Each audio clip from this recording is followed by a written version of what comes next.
왜 이런 어려운 주제를 제가 여기 와 있나요?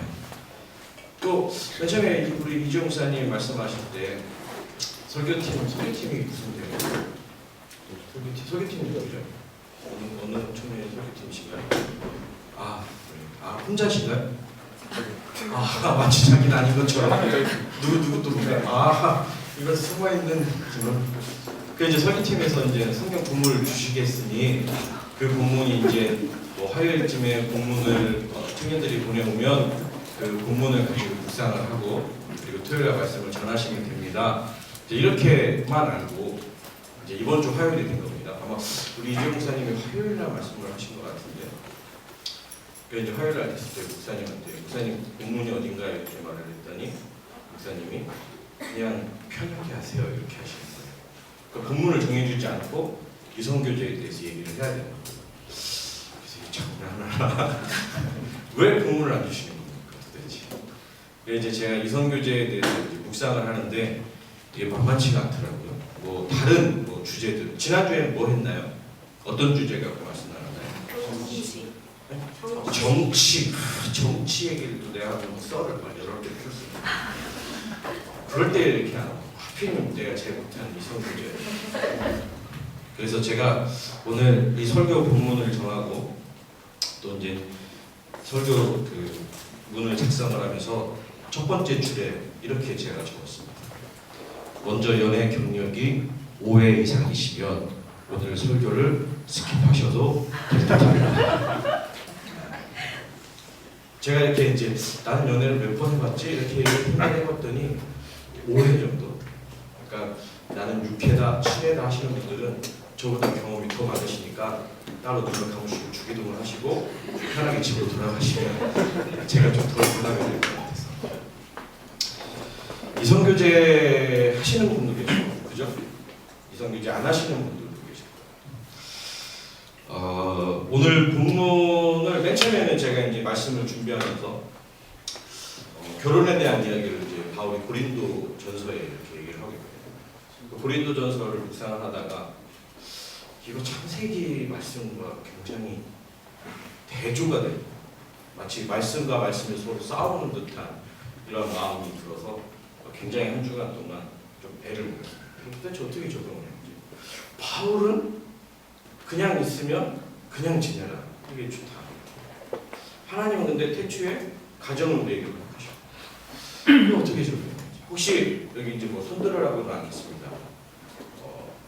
오늘 바울의 가치로만 보면 혹시 연애하시는 분들은 둘이 빨리 깨지시기를, 빨리 헤어지시고 솔로이신 분들은 지금처럼 솔로로 계시기를 주님께 좀 축복하면 기도할까요? 참 어려운 것 같아요, 그죠? 이성교제에 대한 이야기, 또 그 이야기를 하기가 좀 많이 어렵습니다. 왜냐하면 이제 우리가 성경을 함께 묵상을 하면서 함께 이야기를 나누겠습니다만 우리가 갖고 있는 이성관이 이 성경 속에서의 어떠한 그 이성관과 많이 대립니다. 말씀을 통해서 우리가 좀 살펴보기로 하는데 바울은 이제 오늘 본문의 두 번째 구절이 우리가 이 고린도 전서를 좀 먼저 묵상을 해보면 그 바울은 고린도 교회에 편지를 하면서 오늘 본문을 중심으로 한 7장을 한 장을 거쳐서 결혼에 대한 이야기를 쭉 합니다. 결혼을 어떻게 해야 되는지 이러한 얘기를 하는 거죠. 그런데 우리가 이제 성경을 읽을 때 특별히 이 신약 성서에 와서 편지 서신서라고 하는 그러니까 로마서로부터 시작해서 어디까지 갈까요? 요한 3서까지 아무튼 그 어간까지 이루어지는 모든 서신서를 우리가 묵상할 때 우리가 잘 생각해 봐야 되는 건 뭐냐면 보내는 사람이 누구고 또 받는 사람이 누구인지를 잘 봐야 돼요. 그냥 우리가 말씀만 그냥 그 말씀 한 절 두 절 안에 우리가 갇혀버리면 정말로 그 전체를 아우르고 있는 하나님의 경륜을 우리가 보기가 때로는 어렵습니다. 여기 조시는 분들은 연애 5회 경력 이상이신 거죠? 자, 그래서 그 이제 고린도 전서에 이제 그 바울이 편지를 보내니 이 편지에 있는 사람, 편지를 읽는 사람들은 어디에 사는 사람들이에요? 어디에 사는 사람일까요? 고린도에. 이 고린도가 굉장히 부유한 지역이었습니다.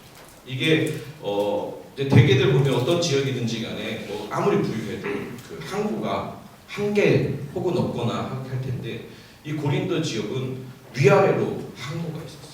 그러니까 지금은 우리가 뭐 항구 하면 배 하면 별로 그렇게 큰 메리트가 없지만 이 지금 바울이 살던 이 당시에는 항구, 배 이게 무역의 이게 중심이었기 때문에 항구가 2개나 있다. 그러면 그 지역은 어마어마한 부가 축적이 됩니다. 그런데 이 고린도 지역은 그 어마어마한 부가 축적이 되는데 그것을 우리가 또 어떻게 알 수 있냐면 이 당시에 그 지역마다 특별히 그리스와 로마의 어떤 그 이렇게 침략을 받던 또 지배를 받던 이 지역마다 야 이 도시 좀 꽤 산다, 야 이 도시 조금 초라하다 이런 기준을 어디서 우리가 확인할 수 있냐면 그 지역 안에 신전이 얼마나 있는지, 그 지역 가운데 신전이 몇 개나 있고 또 얼마나 그 신전이 유명한지를 보면 야 이 지역이 정말 대단하다 이렇게 생각할 수 있는 거죠.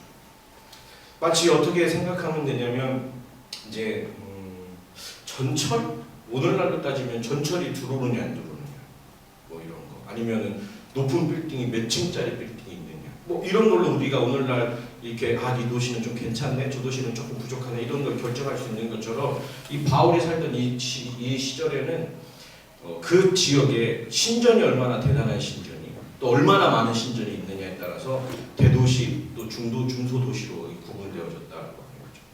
그런데 이 당시에 고린도에 어떤 신전들이 있었냐면 여러분들도 잘 아시는 신들의 이름들이 있었습니다. 데메트 신전, 포세이도 신전, 아폴로 신전, 아포로디테 신전, 또 우리가 조금 있으면 또 한번 살펴볼 아포로디테 뭐 그런 신전들이 굉장히 많아요. 그러니까 로마의 그리스의 로마의 지배를 받던 그 지역에 여러분들 신화하면은 막 떠오르는 그 신화들의 그 신들의 이름이 있잖아요. 그 신들의 대부분의 사람들, 그러니까 아주 유명한 신들의 신전이 어디에 있었냐면 고린도 안에 있었다.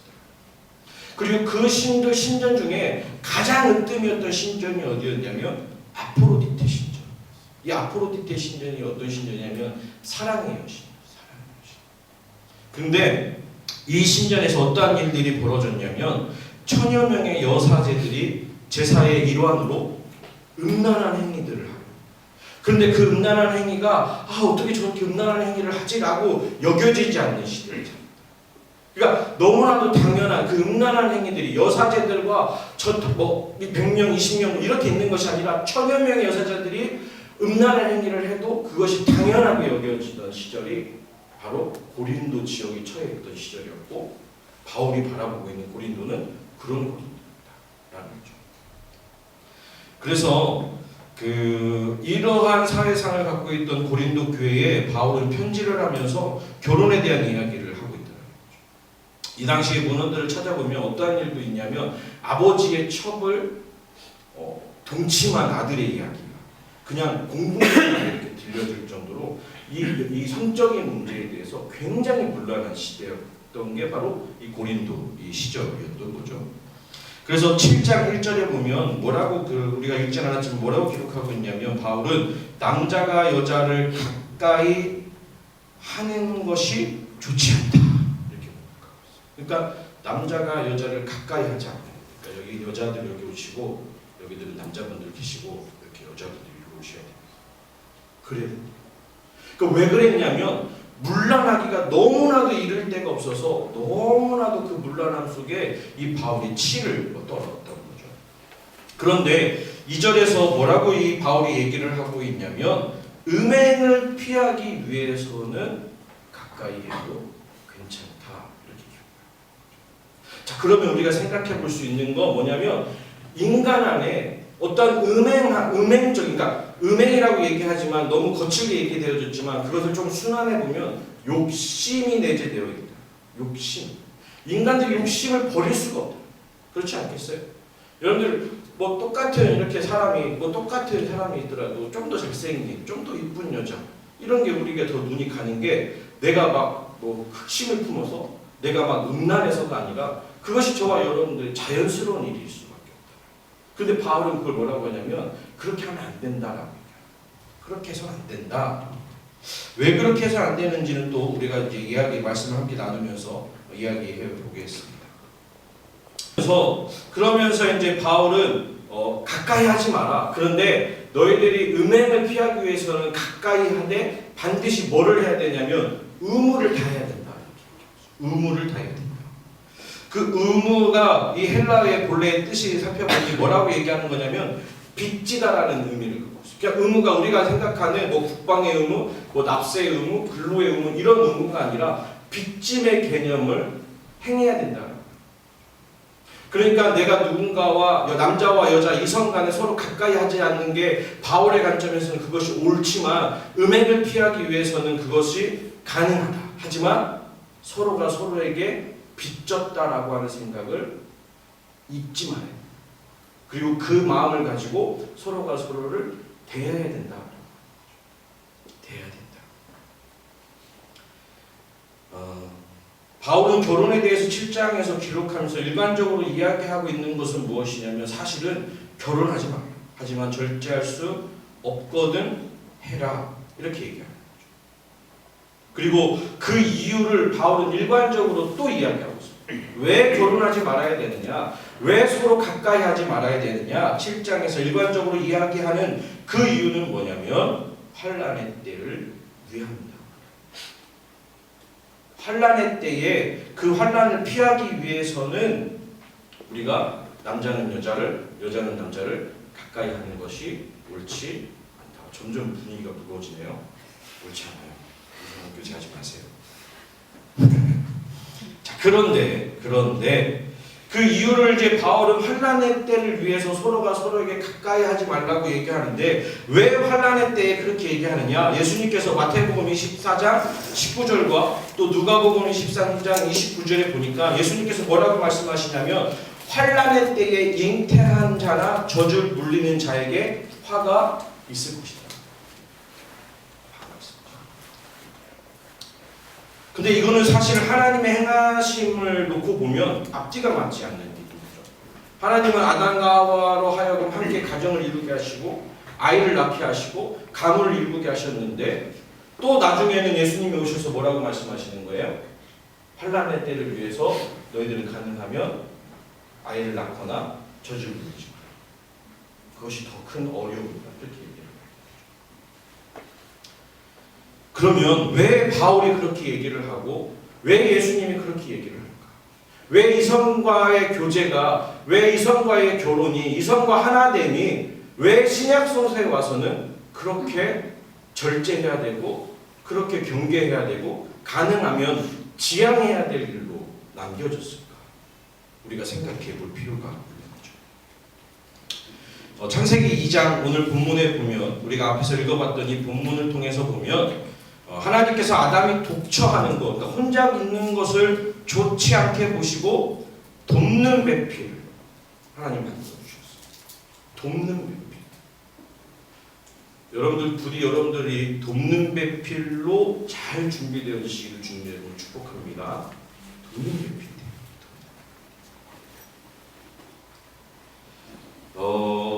여러분들 돕는 배필이라고 얘기할 때에 우리가 생각해 볼 수 있는 건 돕는 게 뭘까라고 하는 거죠. 여러분들 그거 아세요? 물론 그 에덴 동산에서 아담과 하와가 동침했다고 언제 얘기가 나올까요? 동침했어요. 아담과 하와가 육체적으로 또 모든 삶적으로 하나가 돼서 동침을 했다라는 이야기가 어디서 나올까요? 에덴 동산에서 쫓겨난 직후인 4장 1절에 보면 기록되었습니다. 아담과 하와가 동침하여 아들을 낳으니 그 첫째 이름은 가인이다. 그럼 그 전까지는 아담과 하와가 동침했을까요? 안 했을까요? 모르죠. 그건 모르는 거예요. 동침을 했는지 안 했는지는 잘 모르겠네요. 근데 중요한 건 뭐냐면 하나님 보시기에 죄를 짓기 전에 아담과 하와에게 있어서의 동침은 중요한 거였을까요? 안 중요한 거였을까요? 그럼 아담과 하와 외에 다른 사람들은 하나님 필요하셨을까요? 필요하지 않으셨어요. 그냥 아담과 하와만 있으면 됐고 아담과 하와가 동침하든 안 하든 그것이 중요한 것이 아니라 그들을 통해서 하나님의 역사를 이루기 시작하십니다. 그래서 하나님이 첫 번째로 하길 원하셨던 게 뭐예요? 이름을 지으라. 이름을 짓고 다스리고 정복하고 충만케 해라. 그게 하나님의 역사입니다. 그러니까 하나님이 보시기에 첫 번째 아담과 첫 번째 여자들에게 있어서 중요한 건 뭐였냐면 하나님의 역사가 중요해요. 하나님의 일이 중요해요. 하나님이 계획하신 일 가운데에 아담과 하와가 필요했던 거지 아담과 하와의 행복을 위해서 아담이 필요했고 하와가 필요했던 건 사실은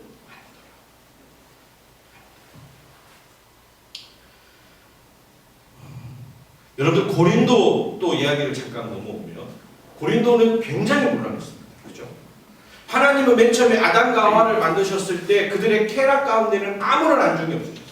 그냥 다만 하나님의 일이 중요하셨는데 그 일들이 지나고 나서 아담과 하와가 동침할 첫 번째 낳은 아들이 누구예요? 가인이에요. 그 가인이 첫 번째 하는 행동이 뭐예요? 그러니까 남자와 여자가 모여서 그 일들을 첫 번째 한 게 뭐냐면 사람을 죽이는 일을 시작하기 시작합니다. 여러분 잘 보세요. 여러분들 혹시 여러분들 가운데 연애하는 사람들이 있으면 여러분들이 연애하는 가정 가운데 누군가는 큰 아픔이 있을 수도 있어요. 여러분들도 그 대상이었을 수도 있어요. 저도 그 대상이에요. 누군가와 교제할 때 저도 그랬거든요. 뭐 제가 A라는 그 친구랑 먼저 사귀었어요. 그 잘못된 만남하세요. 왜? 나는 널 믿어. 내 친구를 믿어. 난 아무런 너 친구 그런 만남 있습니다. 우린 자주 함께 즐거운 시간.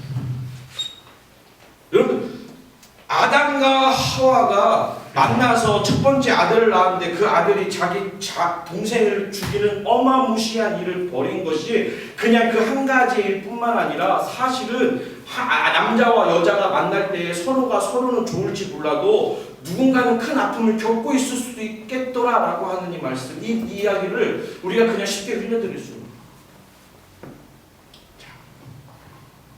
그래서 이제 고린도 교회에서는 그 고린도 지역에서는 어마무시한 음란한 일들이 성행했어요. 그러면 그 문란한 일들이 성적으로 문란한 일들이 정말로 미개했던 여러분 고린도 시대가 얼마나 미개했어요. 우리 지금 이 세대와 비교했을 때는 굉장히 미개라고 하기 좀 그렇고 발전하지 못했잖아요, 그죠? 이 정신적으로나 이 생활편이나 그래서 그 사람들이 그렇게 아무것도 몰라서 그냥 이렇게 막 문란한 행동을 했느냐? 그렇지 않더라고요. 천여 년 전에 그 예수님이 사시던 그 시대만 그 문란함이 있었느냐? 그렇지 않고 저와 여러분이 살고 있는 이 시대에도 문란함이 충만하더라고요. 여러분들 저와 여러분들의 삶 가운데에 일부일처제가 한 남자가 한 여자와 함께 가정을 이루는 것이 당연한 이 시대를 살아가고 있지만 지구 저편에서는 아니라는 거예요. 여러분들 저도 목사님도 저도 어떤 다큐멘터리 뭐 이런 영상들을 보다가 충격 먹은 게 뭐냐면 어떤 이제 아프리카 부족이었는지 아무튼 약간 조금 부족한 이렇게 발전이 덜 된 부족은 이 여자가 그 부족에게 있어서 결혼 정년기가 딱 이르면 그 여자는 따로 독채에 가서 살아요. 그리고 정년기에 이른 남자들이 그 집에 가요. 한 사람이 한 번씩. 한 사람이 한 번씩. 그래서 그 여자와 그 남자가 동침하고 그래서 그 여자가 자기가 좋은 남자를 선택하는 거예요. 여러분들 지금 속으로 야, 그런 일이 다 있어. 하지만 그 지역에서는 그것이 당연하게 여겨집니다. 그것이 옳은 거예요. 옳은 거. 그렇게 해야만 하는 거예요. 그러니까 우리가 생각할 때 제가 왜 이야기를 꺼내냐면 성적인 문란함이 우리의 기준 안에 있을 수 없다는 거예요. 내가 가지고 있는 성적인 문란함이 그것이 정말 성적인 문란함이 아니라는 거예요. 자 보세요. 기준이 여기 딱 세워져서 여기는 성적인 문란함이고 여기는 성적이지 않은 문란하지 않다 이렇게 기준할 수가 없다는 거예요. 하나님 편에서는 어떻게 가야 되냐면 저 끝까지 가야 돼요. 그래서 하나님 제외하고 나머지는 성적인 문란함일 수밖에 없어요. 왜요? 지금 이 고린도 교회 가운데 있었던 그 음란한 사건은 고린도 지역에 그 시대에 국한된 것이 아니라 지금 이 순간에도 국한되어져 이 시간에도 지금 이어져 있고 저 지구 반대편 어느 나라에서는 그렇게 문란한 우리가 문란하다고 우리가 우리 뭐 세상에서는 막 그런 여자 보면 막 되게 심각한 얘기 하지 않습니까? 막 뭐 이 남자 저 남자 등치 많은 여자들 보면 막 되게 심각하게 얘기하지 않습니까? 그런데 그 나라는 그걸 뭐라고 생각하는 거예요? 미덕이라고 생각해요.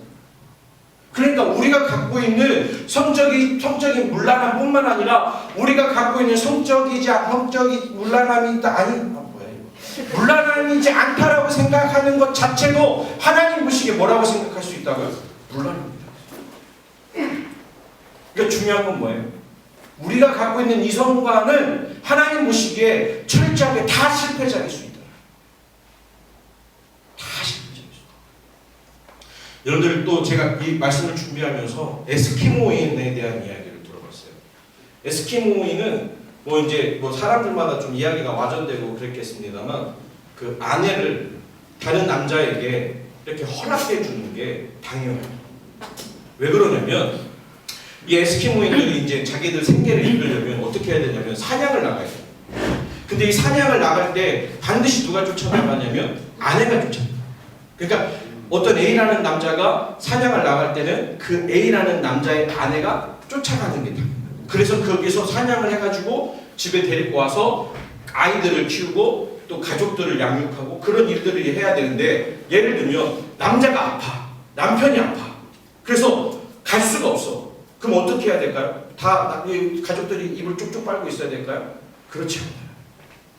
남자의 친구가 남자의 아내를 데리고 사냥을 나가요. 그런데 여러분들도 아시겠습니다만 사냥 나가는데 하루 이틀 걸리는 게 아니에요. 길게는 한 달도 걸리고 뭐 그렇게 기간이 걸릴 수 있잖아요. 그러면 여자들의 배란이 다가올 거 아니에요. 그죠? 그러면 그 여자들의 배란이 다가오면 접촉을 해도 괜찮아요. 그러니까 한 부족 안에 막 형제들이 많은 거예요. 그 왜 그렇게 하느냐? 사랑이에요. 에스키모인들은 환경이 척박하다 보니까 여자들은 많지만 남자들이 소수인 일들이. 그리고 이 점은 고린도 당시의 문제인 동시에 오늘 우리의 삶에도 문제다라고 하는 겁니다. 그런 상황에서 바울은 결혼하지 말라고. 쾌락 때문에 뭔가 목적 때문에 내가 저 사람을 가지고 싶은 소유 때문에 결혼하지 마라. 가능하면 그냥 혼자 지내라. 이렇게 얘기하는 거죠. 그러면서 이제 그 혼자 지내라. 그대로 그냥 지내라. 이렇게 얘기를 하는데 그러면은 우리가 성경 전체를 아우르고 있는 하나님의 계획 가운데에 이성 교제와 가정을 우리가 어떻게 이해할 것이냐라고 하는 문제는 태초로 돌아갑니다. 지금 바울이 문제시하고 꼬집고 있는 것은 인간의 역사 가운데 어느 한 부분을 꼬집고 있다 보니까 그냥 바로 그냥 칼같이 결혼하지 마, 혼자 사는 게 제일이야 라고 얘기하고 있지만 하나님의 태초에 인간을 창조하실 때의 가정, 하나님의 태초에 인간을 창조하실 때 이성교제, 이성관을 어땠느냐를 우리가 살펴보면 조금 하나님이 우리에게 이성교제를 어떻게 하길 원하시는지를 좀 알 수 있지 않을까 싶은 겁니다. 하나님은 혼자인 아담을 보시고 하나님께서 그가 혼자 사는 것이 좋지 않다라고 말씀하십니다. 그리고 돕는 배필이 하와를 만드십니다. 그 돕는 배필이 히브리어로 에제르. 그러니까 태초부터 하나님께서 아담과 하와를 만드실 때 집중하신 건 아까 제가 말씀드렸지만 하나님의 경륜 속에서 하나님의 역사 가운데에 돕는 일이더라. 필요한 부분을 채우고 부족한 부분을 채우는 일이 아담과 하와에게 필요했다는. 남자와 여자가 달라도 너무 다르지 않습니까? 그렇잖아요. 어쩜 이렇게 다를까? 동시대에 살면 똑같은 걸 바라보는데 어떤 사람은 동그라미만 바라보고 어떤 사람은 파란 것만 바라보고 그죠? 남자는 동그란 것만 바라보고 여자는 파란 것만 바라보고 그래놓고 너는 왜 동그란 거에 집중 안 하냐? 너는 왜 파란 거에 집중 안 하냐? 서로 남자와 여자가 그런 것 때문에 대립하는 거야. 달라도 너무 달라. 근데 뭐가 올라요? 둘 다 올라요. 그렇잖아요. 둘 다 올라요. 남자가 여자가 달라도 너무 달라요.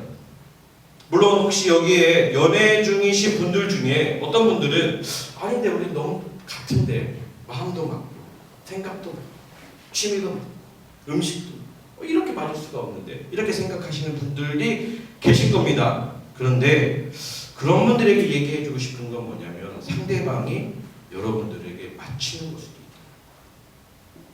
내 음식과 내 기호와 내 성격과 내 가치관을 내려놓고 여러분들에게 맞추는 걸 수도 있겠다라는 거. 아니 어쩌면 여기 계신 분들 중에 연애하신 분 중에 어떤 분은 지금 그 헌신을 상대방을 위해서 하고 있을지도 모를 일입니다.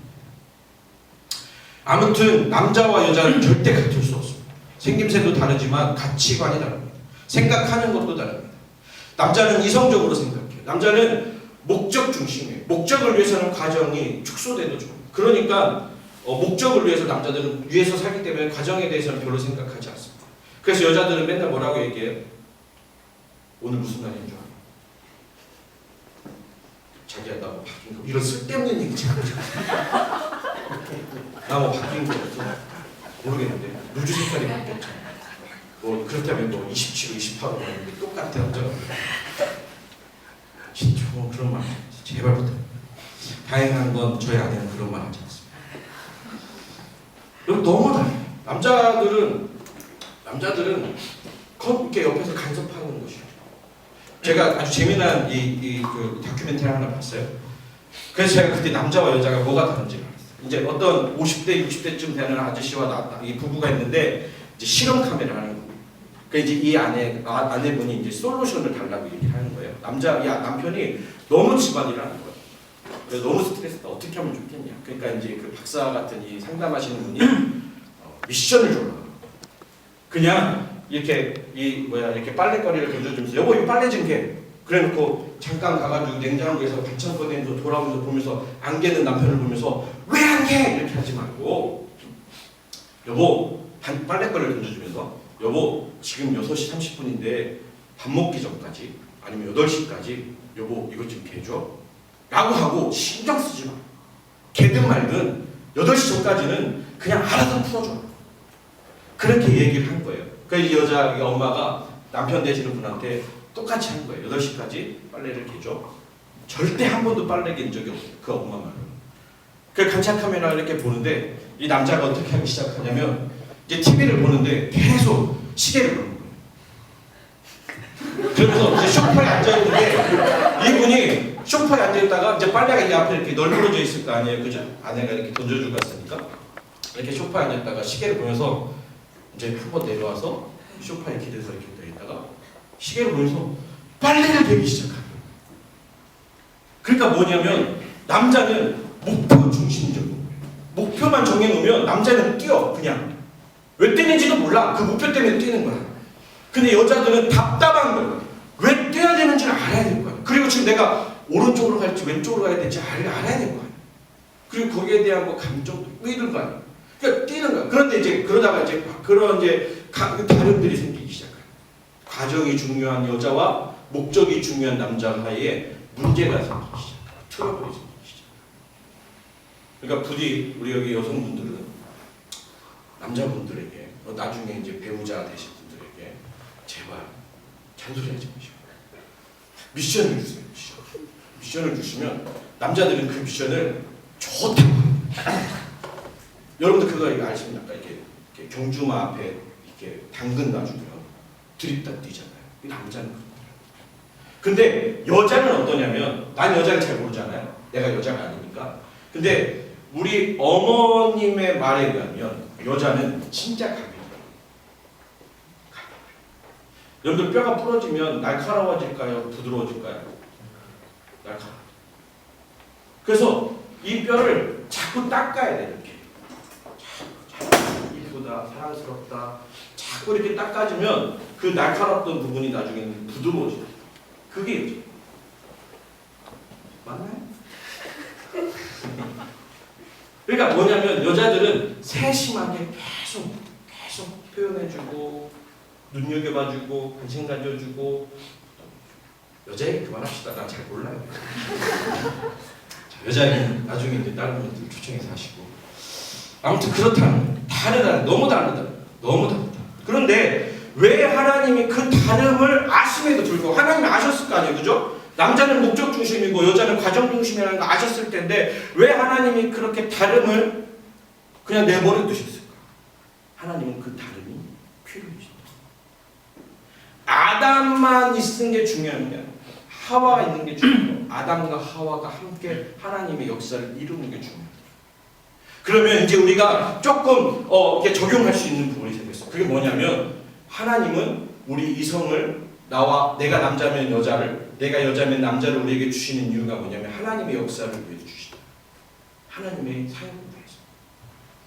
여러분 믿으시기 바랍니다. 기억하시기 바랍니다. 하나님은 저와 여러분들에게 이성교제와 또 가정을 이루게 하시는 이유는 뭐냐면 하나님의 역사를 위해서, 하나님의 일을 위해서.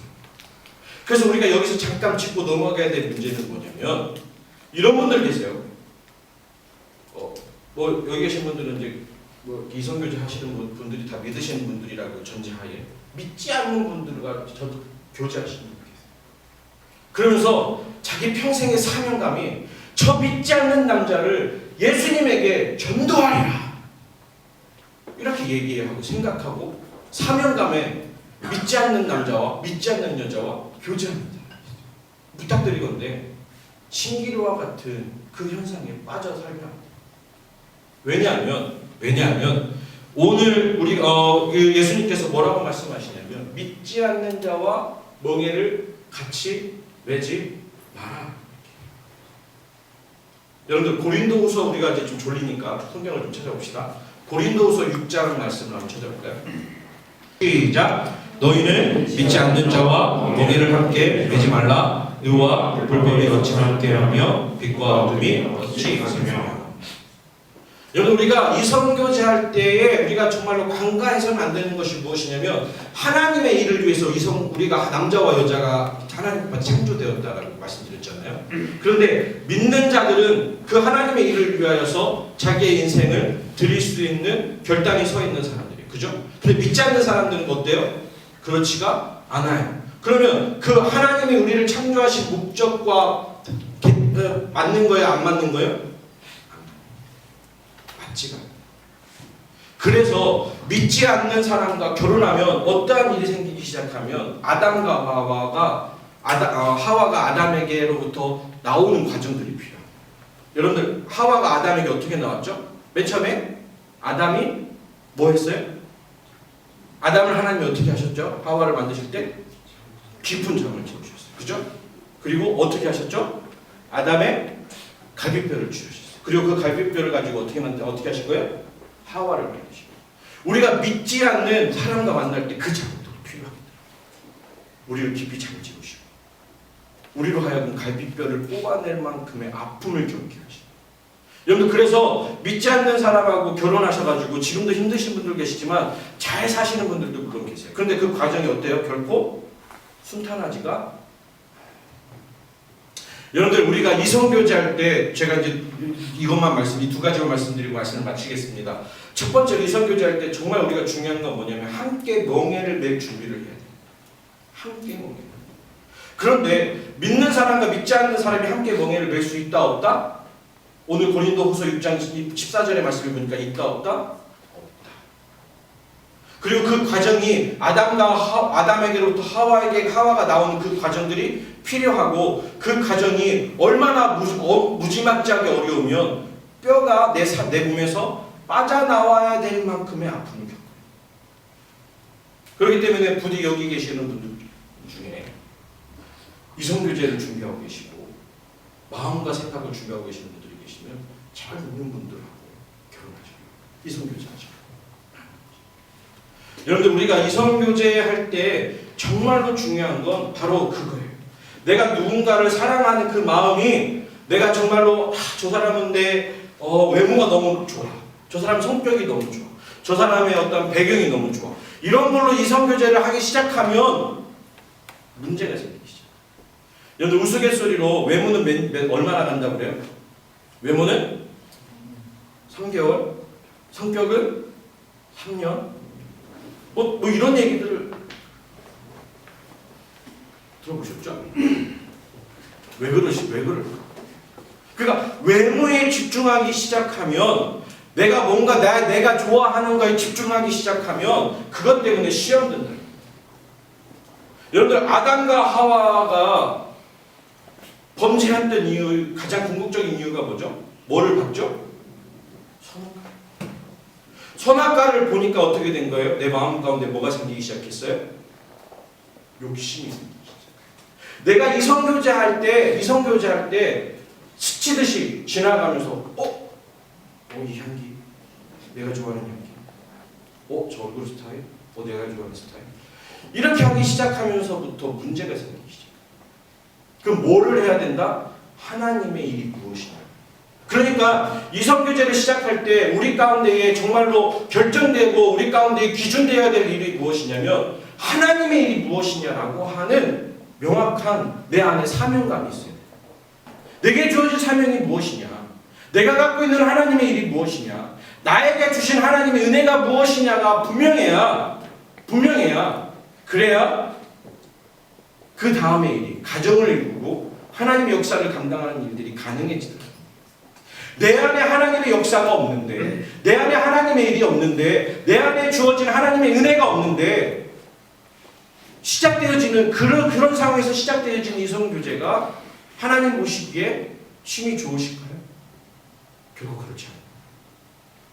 그렇기 때문에 여러분들이 혹시라도 이성교제 하시는 분들이 만약에 계신다면 정말로 내가 저 사람과 같이 멍에를 맬 수 있느냐라고 하는 아주 냉정하고 냉철한 질문을 해요.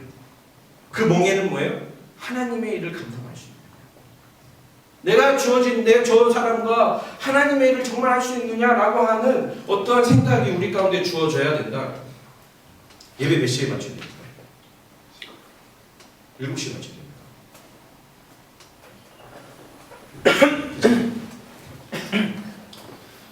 여러분들 여러분들 혹시 배우자를 위해서 기도하시나요?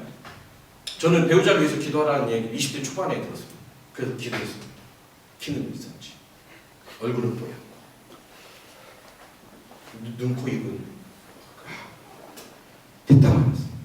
심지어 그 가족 배경까지 다 있고. 근데 문득 하나님이 저한테 물으시는, 뭘 물으시냐면, 내가 정말 100번 양보해서 너에게 그런 자매를 줬다 치자. 너 그 감당할 자신이냐?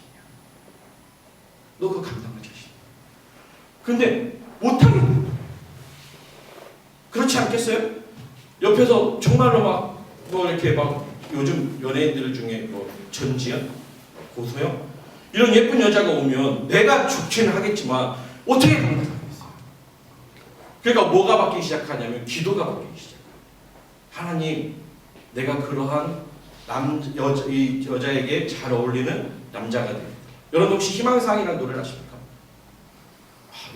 이제 여기서부터 이제 세대 차이가 느껴집니다. 청바지가 잘 어울리는 여자, 바람이 여보도 배안 나오는 여자. 아십니까? 안다고 얘기해 주세요. 근데 그 노래의 마지막에 어떠한 이야기가 나냐? 남자 가수가 막 이제 자기 희망상을 막 얘기하다가 마지막 노래에 어떤 일이 벌어지냐면 여자 가수 하나가 틱 나와서 난 그런 여자에게 잘 어울리는 그런 남자가 좋더라. 이렇게. 제가 왜 이 이야기를 하냐면 우리가 함께 하나님께서 주어지는 하나님의 일 같은 멍에를 맬 때에 상대방에게 주어진 그 멍에를 내가 맬 수 있어요. 그러니까 내게 주어진 멍에만 상대방에게 요구할 것이 아니라 저 사람에게 주어진 멍에가 무엇인지를 체크하고 그 멍에를 함께 맬 수 있느냐가 중요합니다. 제가 저희 아내랑 잘 다툴까요? 됐다 잘 다툴까요? 아무튼 그냥 그럭저럭 다퉈요. 다툴 수밖에 없죠. 다른데. 그럼 다투는데 제가 저희 아내랑 다투면서 항상 얘기하는 게 뭐냐면 예수님 때문에 그만하자. 예수님 때문에 그만하자. 너도 예수님 믿고 나도 예수님 믿고 예수님 때문에 그냥 우리가 서로 용납하자. 아까 제가 말씀드렸잖아요. 우리가 남자와 여자가 서로 다르기 때문에 서로 충돌할 수밖에 없는데 우리 너무 같이 잘 맞아요. 우리 너무 잘 맞아요 라고 얘기하는 거 어느 한쪽이 맞춰주고 있다. 그런데 그러한 일들이 잘 되려면 어떻게 돼? 그 맞춰주는 사람이 얼마나 힘들겠어, 얼마나 피곤하겠어, 얼마나 어렵겠어. 그러니까 그러한 일들이 서로 윈윈하려면 어떻게 해야 되냐면 하나님의 멍에를 서로 같이 맬 수 있느냐고, 맬 수 있다라고 하는 그런 어떤 같은 동시에 고백이 이루어져요. 그리고 두 번째로 우리가 이성교제할 때 또 체크해 봐야 될 것은 무엇이냐면 오늘 본문 말씀 여러분들 우리가 다시 고린도전서에 돌아와서 여러분들 7장을 한번 볼까요? 7장 말씀을 함께 보겠습니다. 7장 말씀 7장 39절 말씀을 여러분들 한번 읽어보겠습니다. 시작. 7장 고린도전서 7장 39절 말씀입니다. 시작.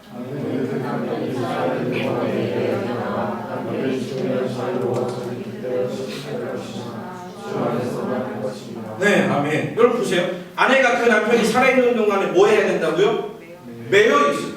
이 매여 있다라는 게 뭐예요? 같은 멍에를 매라고 해요. 멍에를 같은 멍에를. 그리고 우리가 두 번째로 해야 될 건 뭐냐면 그러면 이제 같은 멍에를 매었으면 우리가 이제 그 같은 멍에를 어떻게 보면 영적인 부분, 영혼적인 부분이라고 생각을 했으면 이제 그 다음 이야기는 뭐냐면 하나됨입니다. 여러분 에베소서인가에 보면은 남자와 여자가 서로 부모로부터 독립하여 한 몸을 이루친대. 이런 말씀이 기록되어져 있잖아요. 그러니까 우리가 함께 모든 것들을 공유할 수 있어요. 함께 공유할 수 있어요.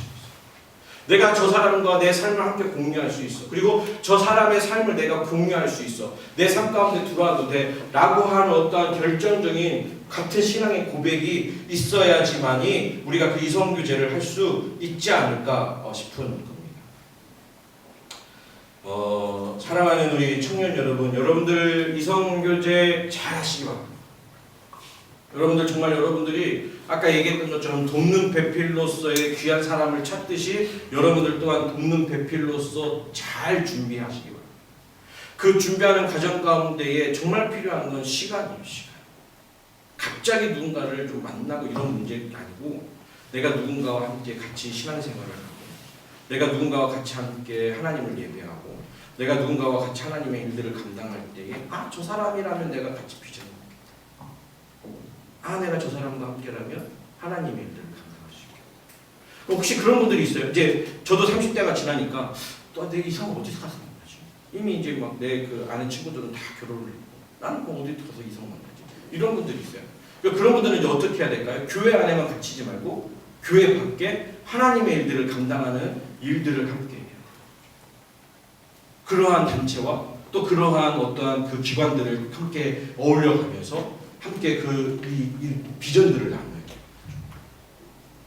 그러니까 여러분들 우리가 이 이성교제하는 거에 있어서 가장 중요한 건 하나님께서 우리에게 주시는 하나님의 비전이고 두 번째로 중요한 건 내 삶을 저 사람과 함께 공유할 수 있는지 저 사람의 삶이 나와 함께 공유할 수 있는지를 체크하는 것이 정말로 중요합니다.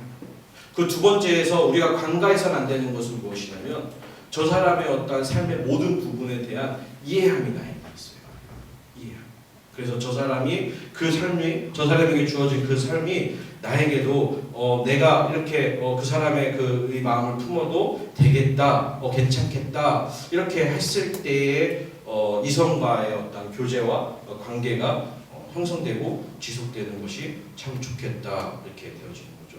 본의 아니게 설교가 자꾸 길어져서 여러분들 졸려하시는 것 같아서 어떻게 끝을 맺어야 될까 고민스러운데 여러분들 육체와 이 삶의 공유와 이 육체의 공유는 내가 하나님과 일을 함께 멍에를 맬 수 있으면 그건 자연스럽게 이루어지는 거고 그 한 가지만 좀 여러분들 기억했으면 좋겠어요. 내가 하나님 저 사람과 내가 이 사람과 하나님이 우리에게 주시는 그 멍에를 같이 맬 수 있는지. 여러분들 그 멍에를 같이 맨다라는 거 멍에를 맸으니까 그 멍에를 잘 맬 수 있어. 내가 그래서 이 멍에를 내려놓지 않고 저 사람하고 같이 영원토록 갈 수 있어. 이런 개념은 아니에요 사실. 뭐냐면 내가 저 사람 멍에 나도 맬 수 있어. 근데 가정 가운데 살아가다 보면 이 멍에가 버거울까요? 안 버거울까요?